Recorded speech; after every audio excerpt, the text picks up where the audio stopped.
Hey everyone, Chloe here, and welcome back to another soft power conversation. And welcome back to this feminine platform. And if you are a new subscriber to our wonderful community, then hello and hi and welcome. So, this will be a long overdue spin the block visibility conversation about weight and status and stature.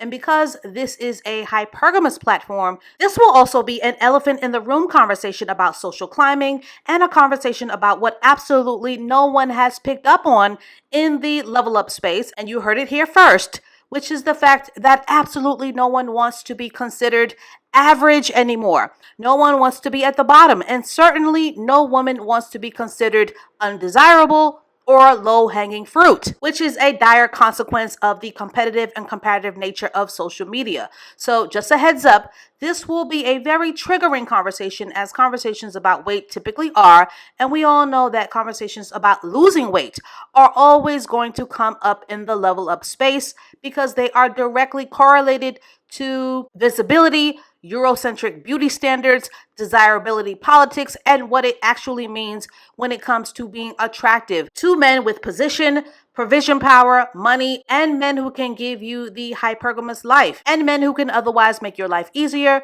with rest and feminine leisure. So this conversation is also very important to my ladies who love to gab on and on about divesting with Brad and otherwise dating out and dating up. So ultimately, this big girl panties on conversation will trigger a lot of ouches and divided feelings, so you have been warned. So between the little bit of noise that Ms. Slim Kim has created over on TikTok about loving her thinness, My favorite thing to be is skinny. And I fear you cannot say that out loud, but it is my favorite thing to be, and it is my favorite fear to not be. And this is just for me personally. This is all personal to me. But I just wanted to say it out loud because honestly, it's all I think about. It's all I think about. Okay. and with this very important clip on diplomatic pandering that I will be sharing with you.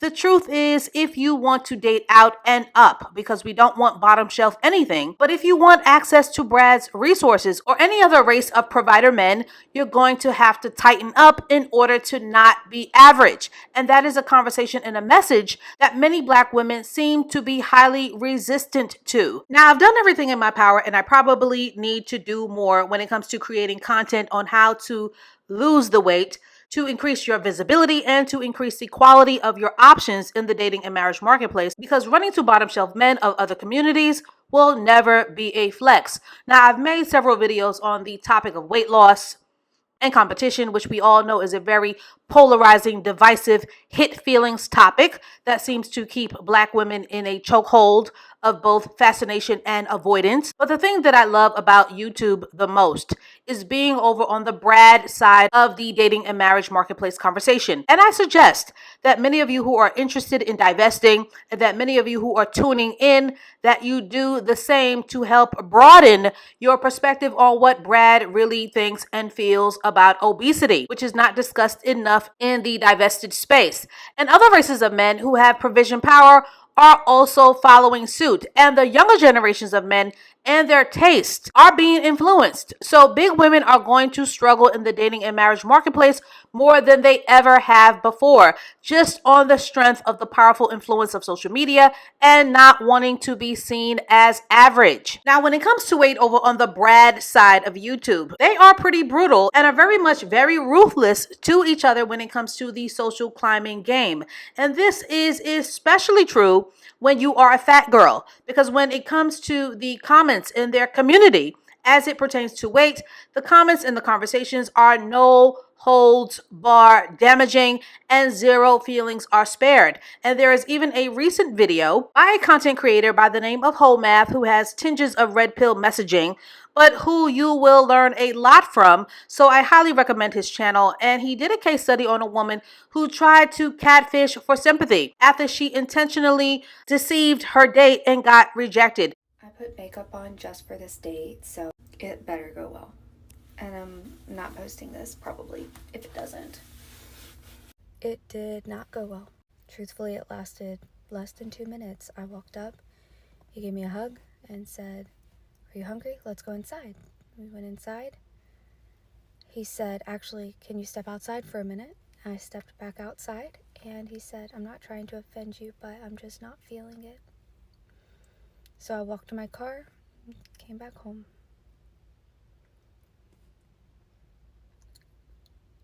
Dating when you're fat sucks.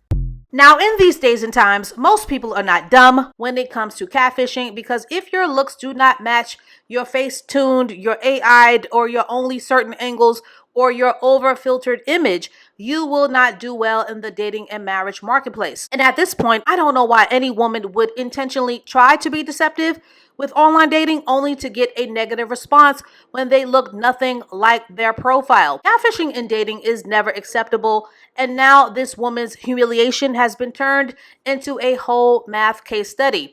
Needless to say, men with status and stature and provision power tend to have higher fitness standards. And with Brad, they do not play when it comes to age. They are huge weight and age shamers, and they do not play when it comes to the amount of partners that you've had. That's why you need to be a mystery. And they especially do not play when it comes to obesity. In fact, Brad as a group, they tend to abhor overweight women and will scream that from the mountaintops of Tibet if they need to, because as a group, they tend to value fitness more than we do in Black culture. And those men are way more stricter about body shapes than Black women think that they are. So the spin the block level up trending topic of Slim Kim admitting to loving her thinness for the past few days has been a return to the conversation on skinny privilege and weight loss, which is pretty much an unavoidable topic when it comes to the game of leveling up. But there are instances, such as the clip that I am about to play for you,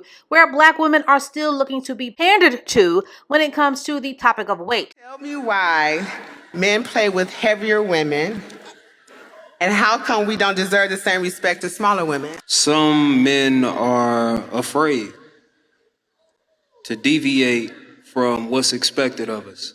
And the truth of the matter is that for what is still a very Eurocentric beauty standard, you are not the ideal model. And some men are afraid to deviate from that model and be seen doing that, right? That's the truth. Because it's not just big women, you know what I'm saying? Some men like dark women, like really do like dark-skinned women, but unfortunately, we just start pushing that for real the last, 3-4 years, you know what I'm saying? So some men are afraid to go after what they want. Some dudes really are okay with like a woman who may not have this or have that, so long as she fine, but he afraid because his parents think he need to have. So what I'm saying with you're going to come across men who are attracted to you, but they're not brave enough to do so out loud. And I'm not saying that makes it okay. I'm not saying that you should find peace in that. I'm saying that we have to really get to the truth of the matter, sweetheart. And sometimes that is ugly. You feel me? What you should know is that because you have to work against that the man that's sure about you is going to stick out that much more. I'm not trying to paint some false hope like you might not come across more fearful before you get there. I'm just saying that contrast is going to make that man stick out. That man that like is dating a big woman on purpose. You feel me? The man that's pursuing you on purpose because he's attracted to big women in real life. You feel me? So I'm again, unfortunately for people who are outside that model, outside that very narrow box, and it's a lot of women. Rest assured that most women realistically don't fit inside that box that women are expected to fit in. Every woman with stretch marks, every woman who hang a little bit here, who got a mole there, who might grow hair here, has to contend with this idea of what we think women's supposed to be. You feel me? So it's just that again, I want to be frank about where this come from. Now, ladies, you have permission to make me the villain in this conversation, but I'm going to hold your sweet, feminine hand when I say this. But this is a classic example of a man who was being a complete diplomatic gentleman, which I highly commend him for. But this clip is also pandering 101, as two things can be true at the same time. Now, this is also an example of a woman who went out of her way to hear the answer that only she wanted to hear. And yes, women of all races tend to do this a lot.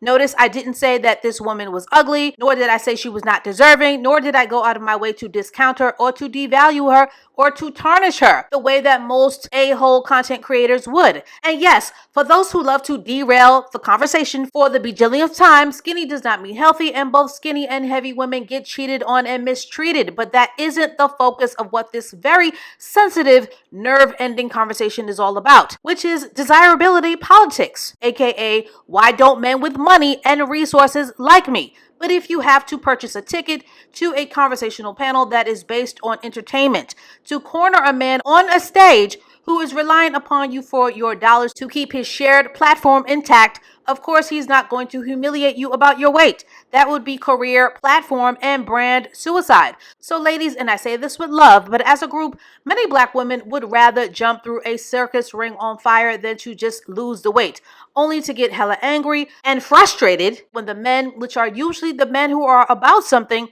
that they want, don't want them back. And no, you shouldn't have to physically kill yourself to fit a certain beauty standard. Cornering a man into telling you what you want to hear while doing absolutely little to nothing about your weight isn't the answer either. And in an almost diabolical double standard, most heavy women do not find obese, overweight men attractive at all. Obese women also tend to attract very poor and low functioning, lower status men, aka the dusties and the brokies, and they absolutely hate it. The truth is, men, especially Brad, see weight as a giant health liability. I also find that more and more black men are now having higher standards, just like women are, and are no longer accepting overweight women as an attractive standard because of social media. So this avoidance and this pushback on losing weight has cost black women a lot in terms of desirability politics, but things are slowly changing as black women are now being forced to run out of excuses,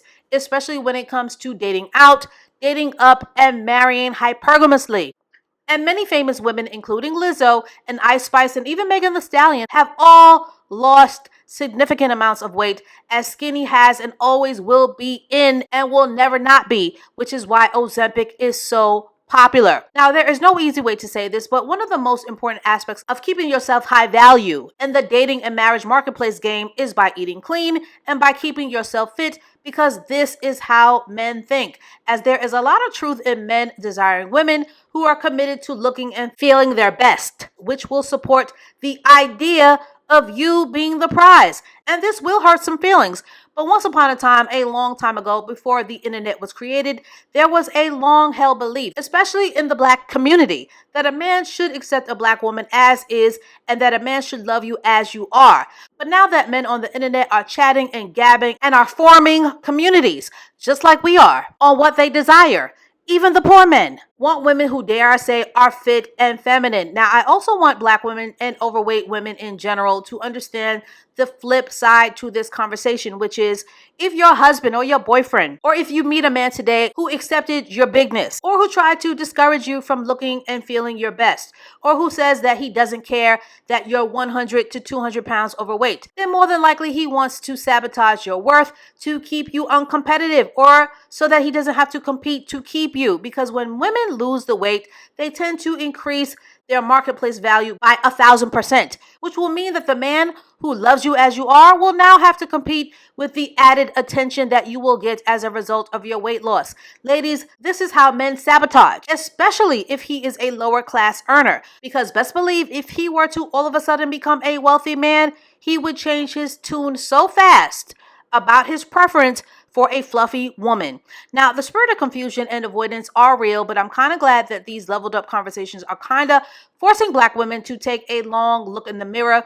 We have been so damaged by our low level and low frequency feminine education programming, or lack thereof it, that many of us simply do not want to see the whole picture of what it really means to do the work. But you can't expect a man to desire you or to be attracted to you when your looks and your health are in the shambles. And if the shoe were on the other foot, most women do not want an overweight fat man unless he has gobs of money, and even that fat boy will be choosy and will have discerning taste. The moral of the story: lose the weight because you are worthy of the highest level of self-love, but also to keep yourself competitive. So that is all that I have to say on this for now, and I said a mouthful, but to keep this conversation going, do Black women love to stick their heads in the sand when it comes to the conversation of weight and being the fat girl? Are men wrong for wanting to be with fit women?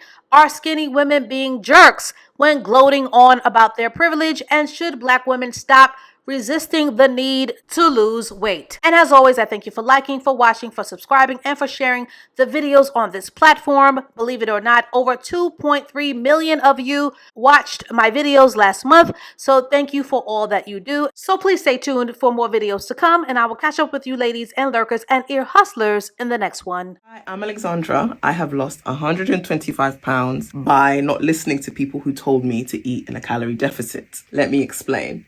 I am a medical student, and my medical school held a conference on obesity about 2 years ago, where the leading scientists in the world were all gathered to talk about what obesity is and what causes obesity. Now, when I then left this conference, I became obsessed naturally, and I went and I took a deep dive into movement, into nutrition, and into hormones that govern obesity. And the most important thing that I found out, obesity is caused by insulin resistance. This is why drugs like Wegovy, Manjaro, semaglutide, Ozempic, this is why they are so effective, because they essentially reverse insulin resistance. So how do we naturally reverse insulin resistance? We don't do it by eating in a calorific deficit. We do it by eating foods that don't cause our insulin to spike, and we do it by moving. When you move, like me, I walk 13,000 steps a day. When you are constantly moving, your muscles have to keep using up the glucose. When your muscles are using up the glucose, less insulin is released. It's important for less insulin to be released because leptin, another hormone that your fat tissue produces, is read in the same area of your brain as insulin. If insulin is constantly being released, leptin cannot be read. So your body thinks you're underweight. When your body thinks you're underweight, it will lower your metabolism and it will increase your hormones for hunger. And one of the main foods that disrupt our insulin the most are ultra-processed foods. They are constantly causing insulin to be produced. So I eliminated ultra-processed foods from my diet, and I focused more on whole foods, minimally processed foods, nutrient-dense foods, fermented food, probiotics, prebiotics. This change and shift in my diet didn't require me to count the calories, because it corrected my hormonal signaling. So because you're eating nutritious food, fibrous food, protein-rich food, your body will create that deficit for you by slowly increasing your metabolism and lowering your hormones for hunger. So go for a walk, eliminate ultra-processed foods, and don't count calories. Not keeping your promises to yourself is expensive. Yes, expensive. That's more time you go without reaching your goals and living the life that you believe that you deserve. Every 3 months you tell yourself you're gonna start working out 4 to 5 days a week, and you always quit on day 3. And then 3 months go by, you say you're gonna start again and you quit. You've been saying you're gonna start this business every 3 months. You start, you do a little bit of research, and then you quit. Are you not tired? That gets really exhausting. It gets really exhausting. And then you start to lose confidence in yourself because you're not keeping your word to yourself. But if you kept your word, you would be more confident. And if you kept your word, you would stop comparing yourself to other people. You compare yourself to other people and you feel feelings of jealousy when you're not doing what you need to do. Get on it. That people perceive you and form opinions about you through their own set of experiences, traumas, and ideals. So if someone says something like, oh my God, she thinks she's better than everyone, she thinks she's better than me. No. You think I'm better than you. You think I'm better than everyone else, not me. That's how you perceive me, through your own set of experiences, traumas. That has nothing to do with me, because your perception is not my reality. And it always comes down to one question for me. Always, always, always. Am I intimidating or are you intimidated? And more times than not, the latter is true.